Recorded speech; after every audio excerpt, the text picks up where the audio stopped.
the next train doesn't come for an hour. Please don't kick me off the train. I'll wear the mask. And the conductor wouldn't, this went on for half an hour. And so a train full of people was held up for this. And I could see the conductor was getting so much joy out of this. And he was getting so much joy out of this announcement. So I think you're really onto something. And so you get to have power over other people, and you get to do it on the guise of being virtuous and being better. And he was this, in any other context, this would be recognized as just bullying.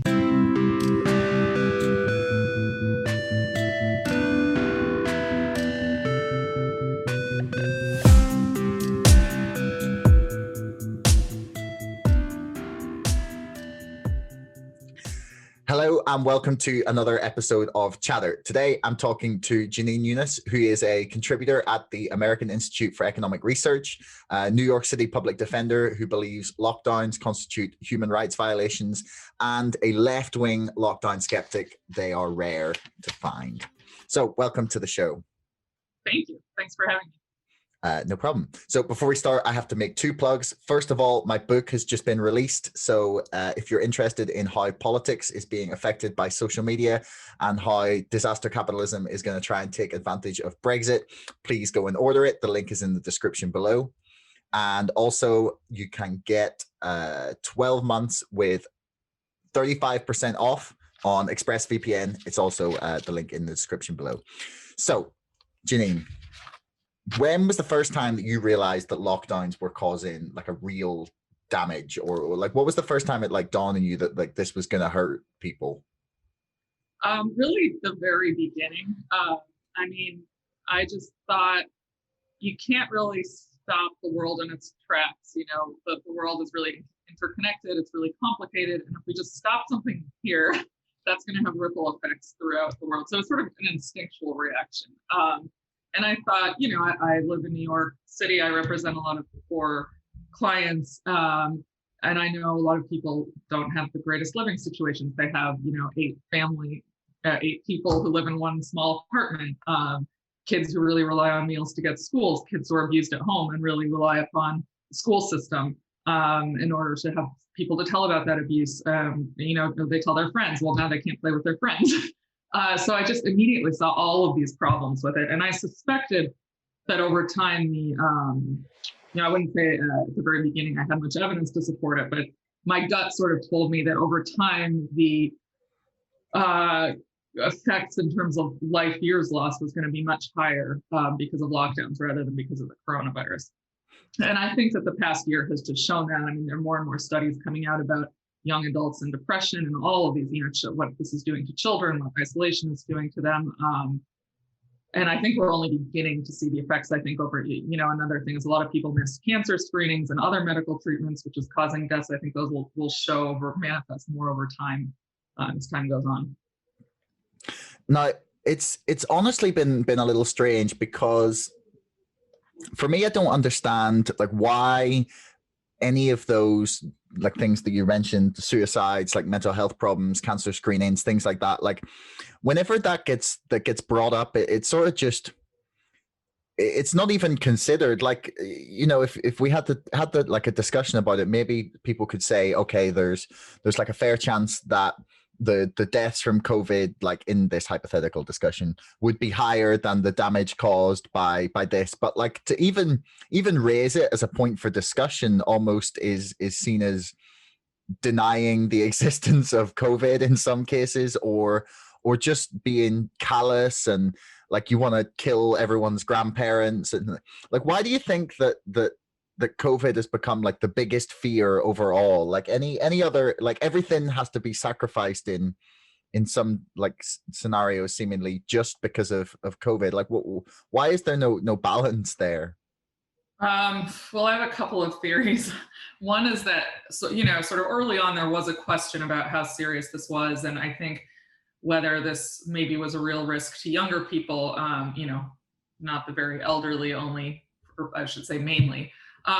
You know, and I could understand if this was the Black Plague or, you know, if something with the death rate of measles or MERS had gotten around the world, okay, well, we have to put everything aside and, you know, work to control this if that's possible.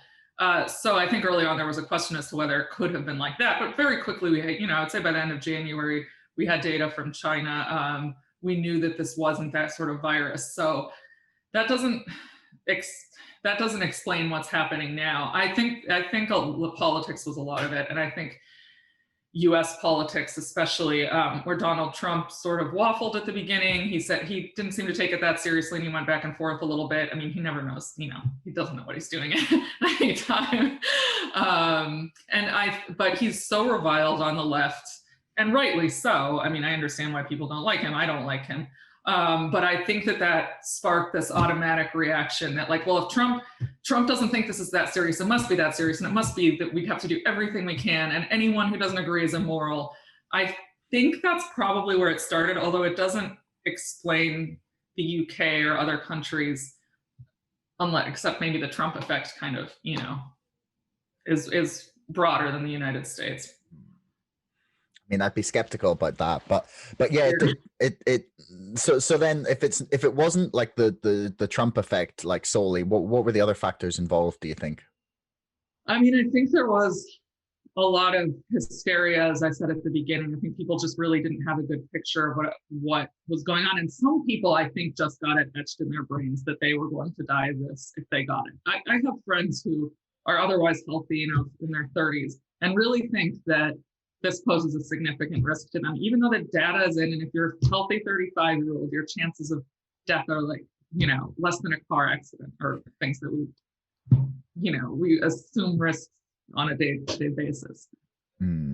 Like, one of the interesting things has been to watch the split between like people who seem to think that lockdowns are the way forward, and that like we have to take every measure necessary, and that basically that we all have to sacrifice like our freedom in order to save the vulnerable people, basically. And the split has been really, really, not like exactly, but it's been almost along like party lines. Do you think that's also the Trump effect, or do you think that kind of speaks to something a little, like, I don't know, more philosophical in their like belief systems? Yeah, I think it's I do think the Trump effect is a lot of it. It just doesn't make any sense. I mean, we have numbers, we know what's going on here. Everybody is not going to die if we take a more Swedish type approach, or the approach Florida has taken now. So I think part of what's gone on is just a complete loss of rationality. And as you've sort of observed, an association of morality with taking this position, which I consider the lockdown position immoral. I think it's oppressive of especially young people. Children they're the ones who are losing these crucial years of their lives, being punished and judged for engaging in the most natural behaviors that are really important to their development, socializing, playing with each other unhindered. I really disagree with masks as well. I think there's like very little evidence to support them, and I think that they're particularly bad for children and their cognitive development. So I consider the lockdowners' position immoral in and of itself, and I don't understand how any rational or reasonable person can think that it's moral to look at only one problem and to discount all of the effects of approaching it in such a myopic way. Yeah, I mean, it's a little strange. Like from like a legal standpoint, like it mentioned, you say in your Twitter bio that you think that the lockdowns are a violation of human rights. Do you have like a more like specific legal explanation for that? Yeah, sure. I mean, I don't know exactly what your constitution is like, but I think a lot of what lockdowns are doing are unconstitutional. I mean, they're depriving us of, we have the right, freedom of assembly. There are a lot of issues with religious gatherings, which have actually been successfully challenged. The government can't just take your property without any due process, and that's what's happened here. I mean, if you can't run your business for a year, you're essentially being deprived of your property. You're also being deprived of your right to earn a living.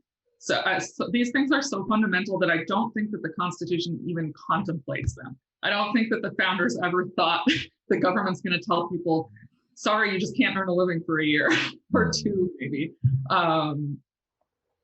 It's stunning to me. I mean, not to mention, I mean, there's a internationally recognized right for children to obtain an education. Children in New York City haven't been in school. Most children haven't really been in school in a year. The teachers' unions are threatening not to come back until fall of 2022. So that will have been a total of 2.5 years. Yeah. Wait, is that serious? Are they actually like saying they're not coming back? Like they're not coming back, they mean like full classes in school buildings until fall of 2022? Well, there's some indication they're going to refuse to come back until all children are vaccinated.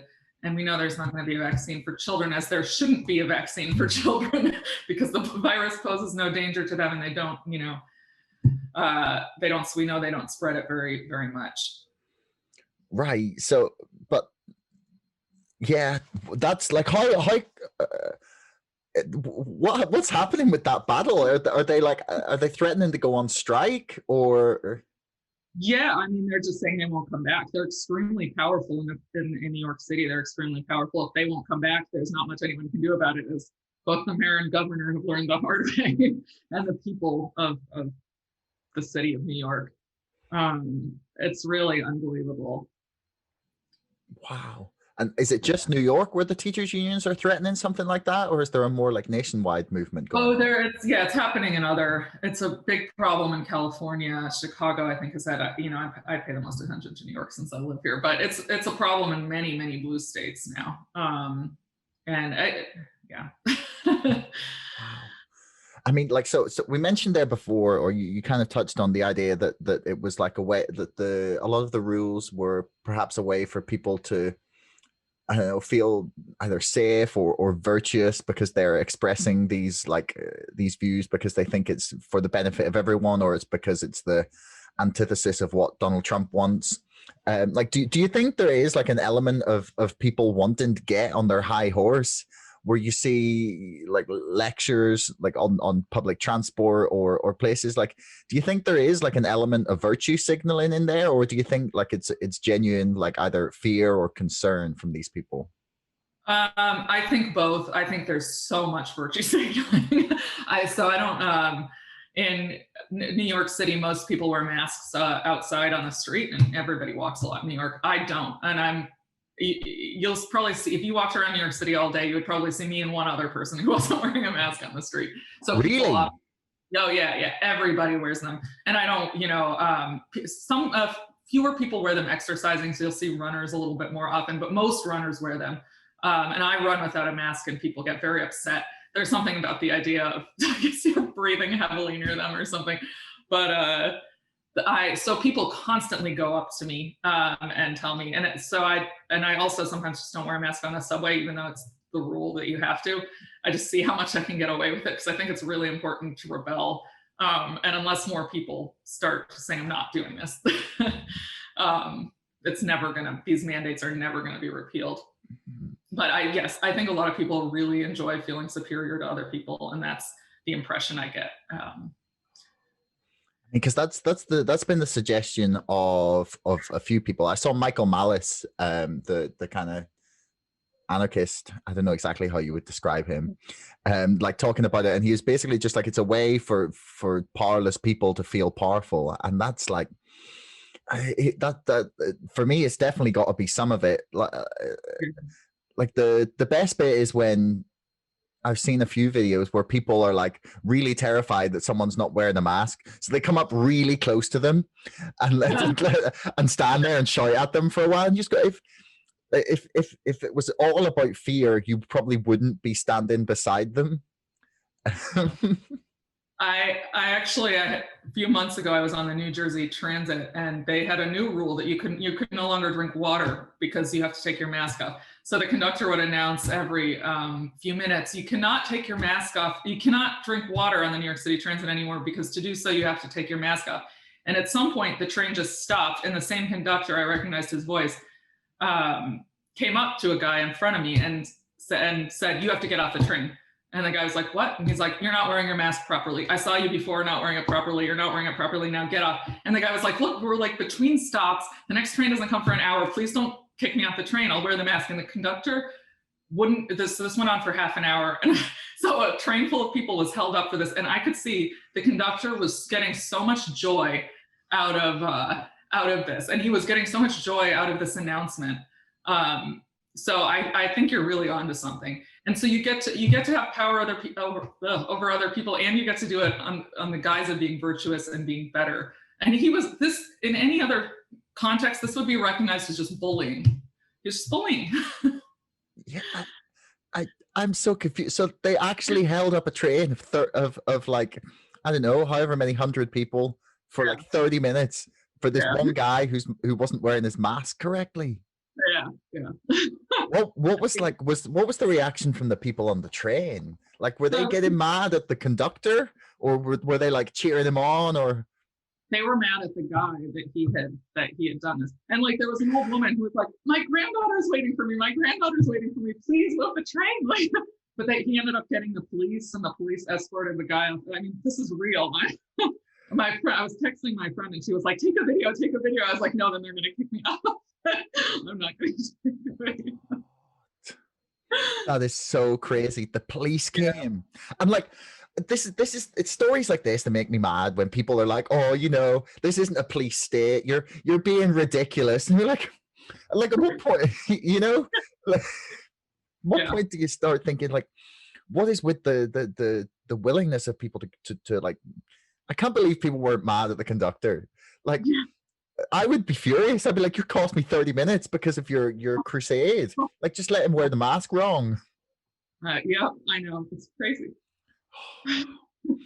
So, I mean, it's been a revealing year, I think, in terms of seeing how perhaps tolerant people are of other people's views once it's like something that like is theoretically affecting every aspect of our society. Like, it used to be probably easier to ignore someone's views on things, and it's kind of like thrust in our face at the minute for probably a whole number of reasons. But like, has the pandemic changed the way you've looked at like any like major issues, or like your view on the world, like just the last year? Have you like changed your mind on anything big? Oh wow, yeah, it's changed my mind on everything. I never would have thought that most people, especially in Western democracies, would accept this sort of impingement on their freedom and would be willing to and happy to enforce it against others. I'm utterly shocked at the lack of empathy for poor people, for the people who this is affecting the most. I mean, this is not so bad if you're a white-collar professional like me. My life is actually better. I have more freedom. I often go work from other places like AIER. I can travel when I want and just take my laptop and get work done. And I have more money because I'm not doing as much. So I'm fine. And I think there are a lot of people who actually like this, and that's why they're, it's easier. It's just easier. But this is really harming working people. This is harming poor people much, much more. So I can't believe the extent to which people either don't recognize it or who ostensibly care about poor people don't really. And I've also been shocked at the intolerance towards myself. I mean, I've lost countless friends and family members over this. They don't want to talk to me. And I admit it's hard for me to talk to them sometimes because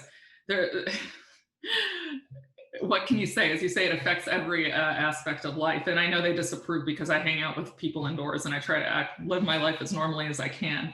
So, and then, if they actually had many incidents where I was just trying to meet up with a group of friends in the park, because when it was warm, some people would be willing to meet outdoors, and they just start going on about how awful it is when someone won't wear a mask, or can you believe someone had an indoor party? And I'm like, like I'm the person you're talking about. So I don't really have anything to say. Yeah, I mean, it's become really strange. Like to question anything has become like the most scandalous thing ever, and that's really like weirds me out. Like, it used to be like skeptics and like people who were good at challenging conventional wisdom used to be like revered. Yeah. Yeah. You know, like the sort of quirky like characters who would say, you know, like maybe not outrageous things, but like things way outside the box. And people used to like adore those kinds of people. Like, especially if you go back, like, I don't know, 30, 40 years, like you get people like David Bowie. He was like, he's still a legend today because of he was, you know, he thought outside the box. And it seems like that we got the walls closing in on anything that kind of counters the the accepted narrative on anything. Like there was, do you know Brett Weinstein? He had this campaign, the Articles of Unity, to try and get like people to not vote third party in America. And he was involved in some like deplatforming stuff at Evergreen State University or Evergreen State College. But anyway, he was like talking in April or May about the possibility that that COVID was like made in a lab or was altered or studied in a lab and had escaped from a lab. And he was like pointing to like certain characteristics of it that he said like maybe indicate it, and people called him a nutcase. And then like 9 months later, it turns out that might be the case. Like it still might not be, but like it's like what do you think it is about COVID that makes like people shut down like anything that's like counter the official like story? Because it's a super dangerous place to be in when he was saying something that has now turned out to be like maybe true, but was called a crazy man, and like people were, you know, saying he should be deplatformed for saying it. I don't know. In a way, I think that this is I guess more of a symptom than a cause of that mentality. I feel as though we've gotten more and more politically divided and intolerant of others' views.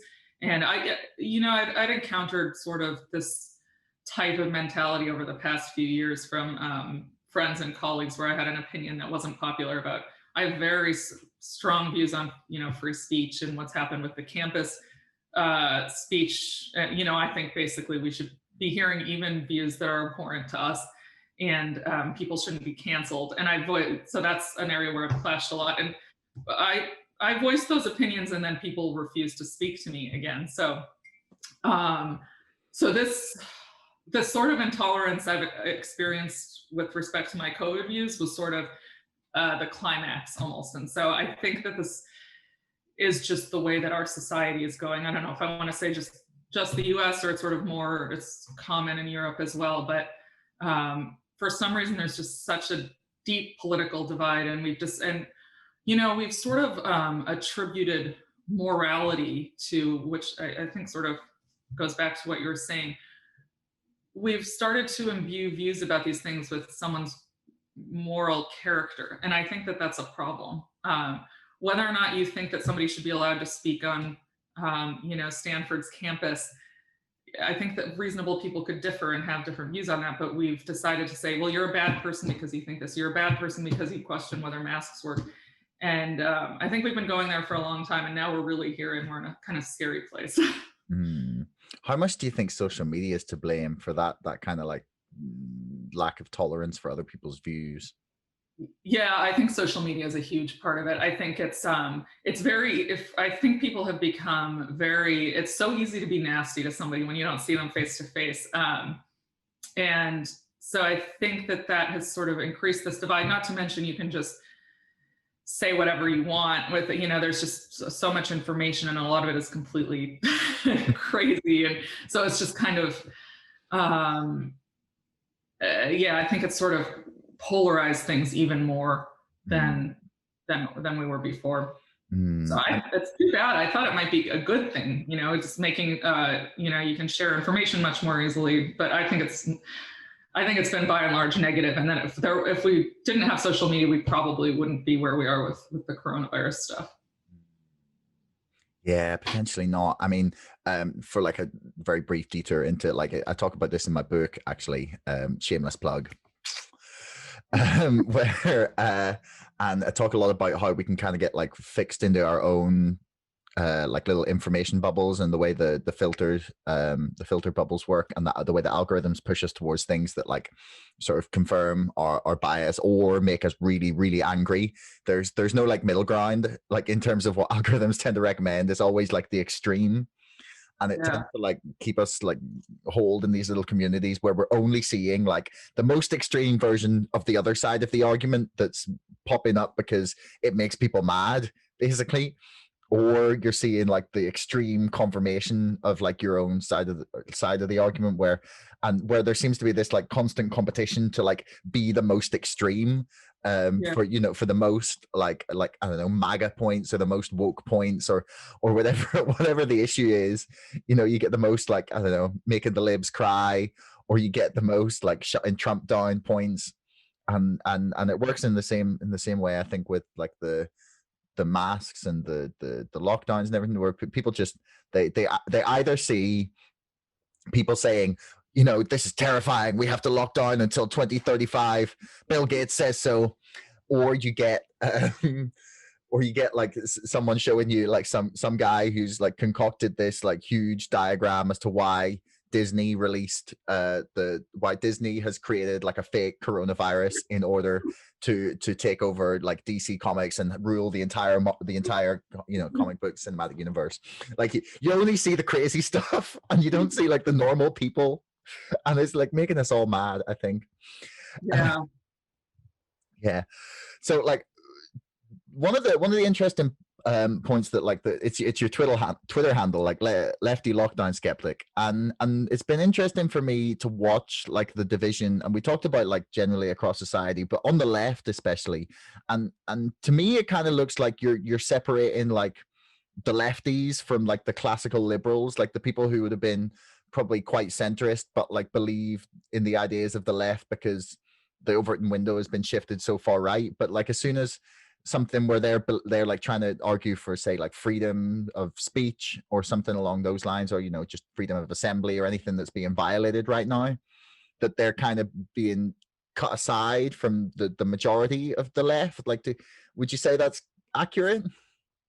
Yeah, I think that's accurate. And I guess at this point, I would probably describe myself more as a classical liberal. Either I've changed or I've just realized there's a lot I don't agree with on the left and their approach to all of this. But yeah. I mean, like I find the same thing, that I've kind of like almost redefined my politics as like thinking that maybe I'm probably quite close to a classical liberal, even though like my friends constantly make fun of how left wing I am. And it's like this year has been really strange in like the really fundamentally disagreeing with a lot of people who I used to think could do no wrong, essentially.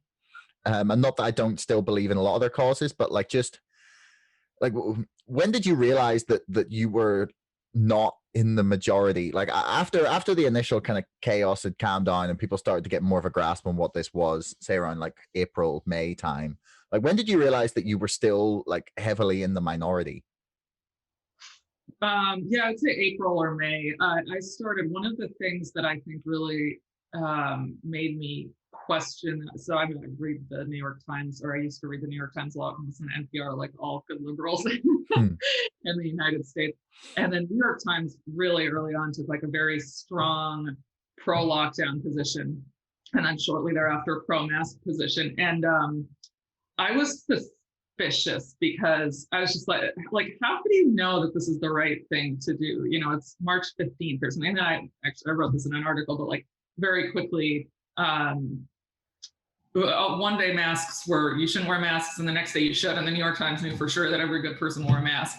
And I was like, I mean, it's one thing to say, maybe this is a good idea, maybe you should try it. It's another thing to sort of, all of a sudden you're a terrible person if you don't want to wear a mask. So I think when I saw this and the certainty with which these views were being embraced very early on, I realized I was different from the people around me who were like, well, the New York Times says so. So like, obviously. And then the coverage of Sweden was another thing that really tipped me off to something going on here that wasn't really just about the science, as they say. You know, the Times ran an article on probably around April 7th or something, calling Sweden a catastrophe, obviously a catastrophe. And I was like, this is like a long-term strategy. You know, you can't look on April 7th and say, well, Sweden now has more coronavirus deaths per capita, so therefore they were a failure.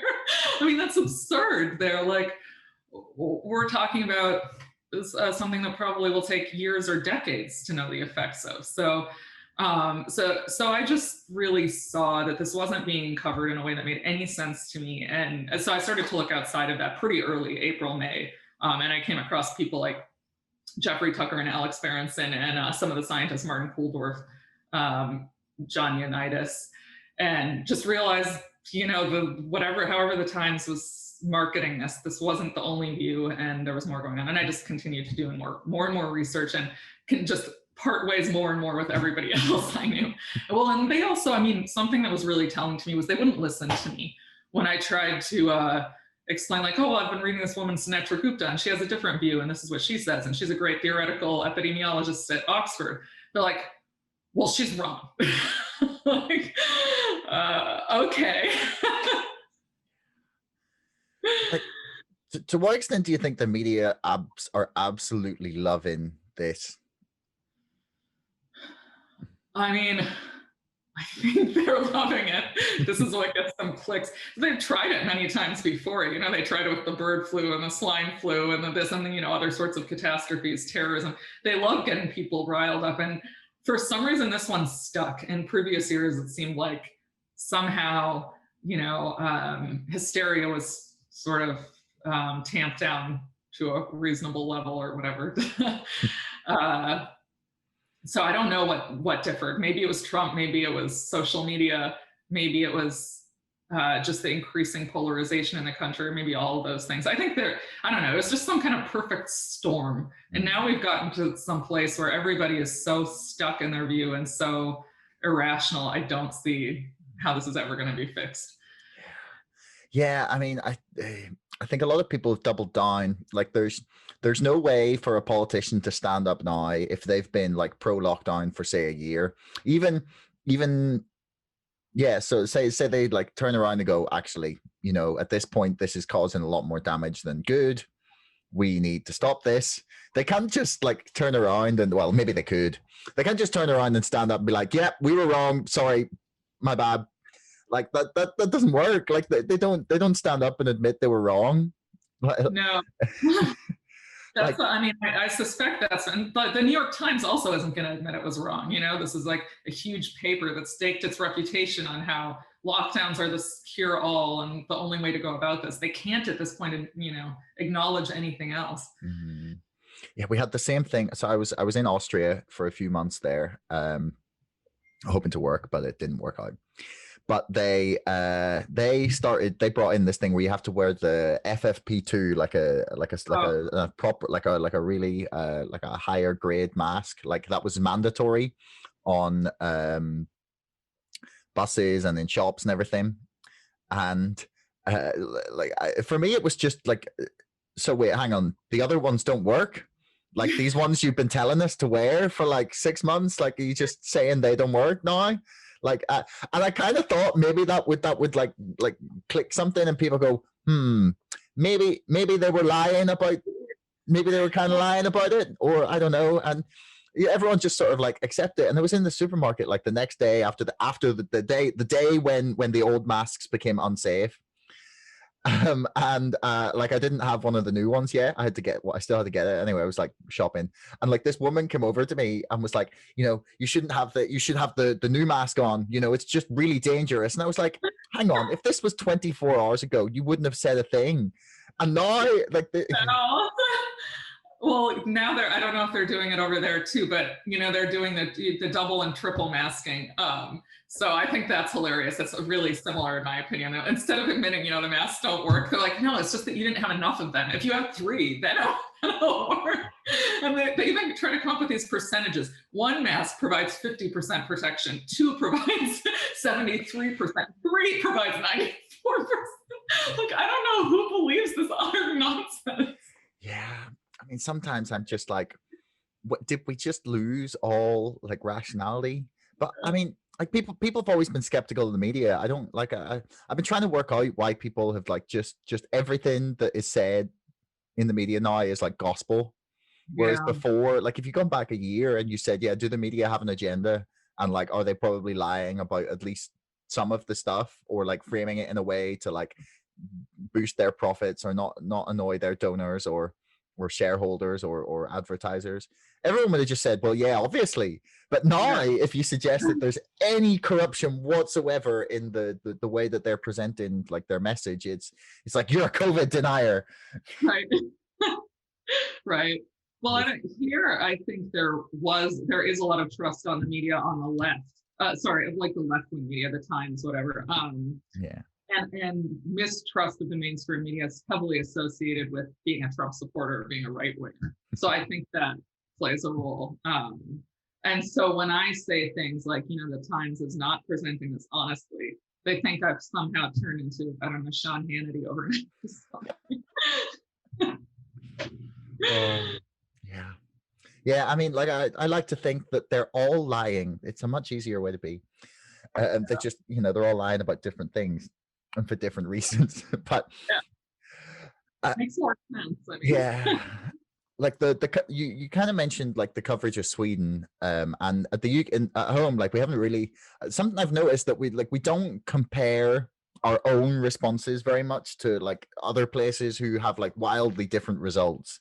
And if we do, it's quite often to like disparage them. Although the UK, I feel like some people in the UK are almost like really enjoying the fact that they can blame the government for so many deaths, even though there's now like talk that the death figures were sort of poorly counted or inflated due to like bad testing, and because there's a court case potentially going to be filed where like families who weren't able to spend their last moments with one of their dying relatives because they thought they had COVID, and it turns out now maybe they didn't.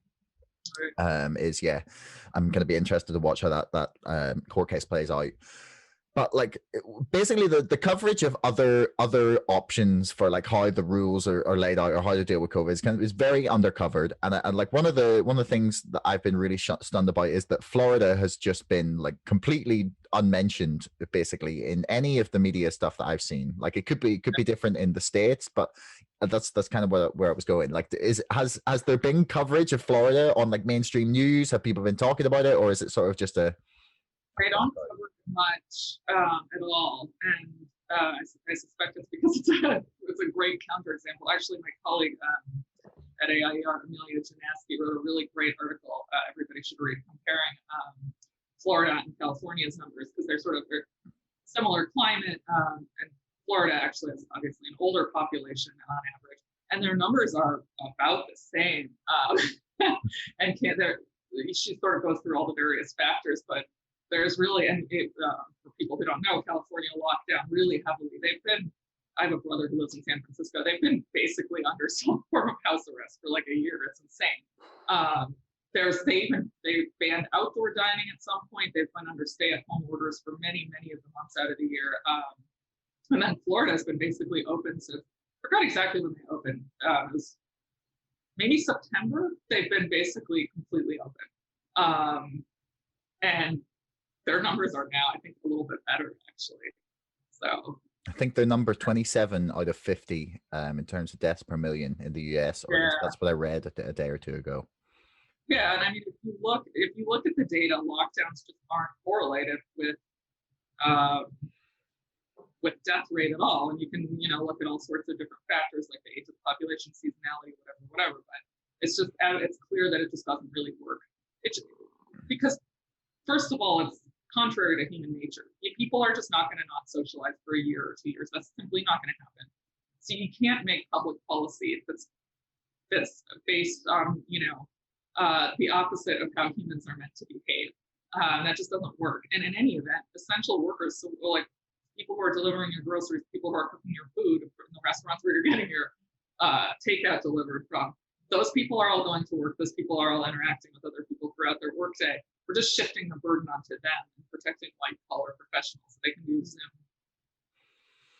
Yeah, I mean, again, that's an argument that I've not heard. But do you want to like give us the like left wing lockdown skeptic like argument in a nutshell? Sure. I mean, I believe very strongly that that lockdowns are harming poor people by far the most.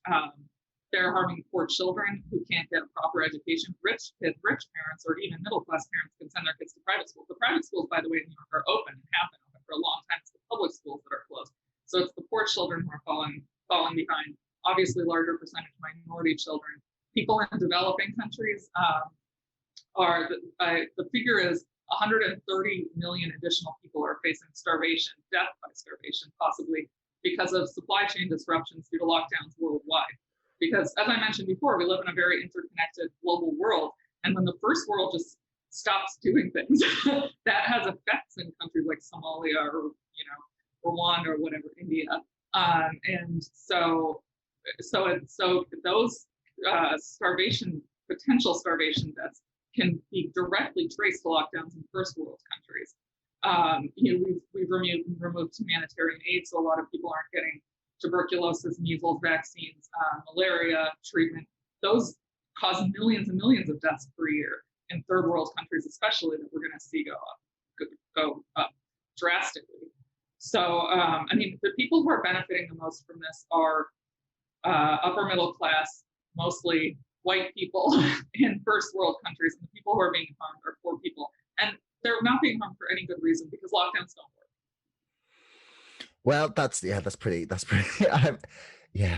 I can't really argue with anything you've said there. But what would you say to people who then come up? Because I hear this argument all the time. Like, someone says this, me, for example, sometimes to people, and they say, yeah, but if we opened up, the deaths would just skyrocket again. Well, no, that's not true, because we have Florida, we have Sweden, we have counter examples. Many countries around the world show that that's not true. We know that this is a virus that primarily poses a significant risk to the elderly and people with certain comorbidities. But again, a lot of the arguments against the Great Barrington Declaration, which was written by 3 scientists, suggesting something called focus protection, where we sort of let society go back to normal with some resources directed towards protecting those who are at risk. So the counter is often, well, 40% of the people in the US are vulnerable. If you count people with obesity, et cetera. Well, that's a comorbidity, but if you're an obese 20-year-old, your chance of death is still really, really low. You probably don't need to actually be considered in the vulnerable population. So we know that this really poses a risk primarily to people who are very old and very ill health. And that's not to say it should be ignored. I'm not saying we should just forget it, but we could go back to normal, and we could devote our resources to programs to, one way or another, protect those people. So what do you think is going to be the biggest unintended consequence of the lockdowns? Oh, I think there are going to be so many, but I think what we've done to children is going to be the worst. People keep saying children are resilient, but we've never forced isolation and taken education away from millions and millions of school children worldwide, and I don't think that that's going to have good effects on this generation. And there are crazy things happening. Canada just had I forgot exactly where it was, but Canada had something suggested that children should be quarantined in their rooms for 14 days if they've been exposed to the virus, or someone around them. And they said children of basically any age. They're talking about 3-year-olds. Locking them in their room for 2 weeks. I don't know if this is what we're doing to kids. God knows what's going to happen to that generation. When you just look at all of it, even the smaller part, where it's just, you can't play with your friends for 2 years. 3 years is a long time in a child's life. And this is, of all the things that concern me about this, and there are many, it's the children that really disturbing, I think. Yeah. Are you hopeful for anything, to end on a positive note here? One of my colleagues at AIER is writing a book called, he does like compilations of essays called Coronavirus and the New Hope. And he keeps saying, well, I hope one of your essays will make it into this one. And then I write one, and he's like, oh, Jenin, you're so pessimistic. None of your essays have any hope. So I'm not super hopeful. I'm not. I think what I've seen tells me very bad things about the place that we're in, and I think absent some real change in people's ability to think rationally and to tolerate dissenting views and to consider dissenting views, that things aren't going to change very much. So I hope people really start to open their minds. And I also want to say, by the way, I always think about the opposite argument, and I often question myself and say, like, have I gotten too entrenched? And then I try, okay, what are the arguments against me? You know, and I think through them again, and I still always come out on the anti-lockdown side. I really think it's important to do that, to really interrogate yourself and ask why you hold these beliefs, and what the opposite arguments are, and do I really find them compelling? Well, that's a good message to end on. People do consider what the other side of the argument says, and try and understand people's opinions before you dismiss them as a crackpot. Yeah.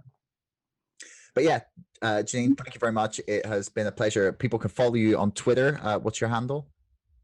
It's Lefty Lockdowns 1, I think. That was mostly because I didn't think through the name.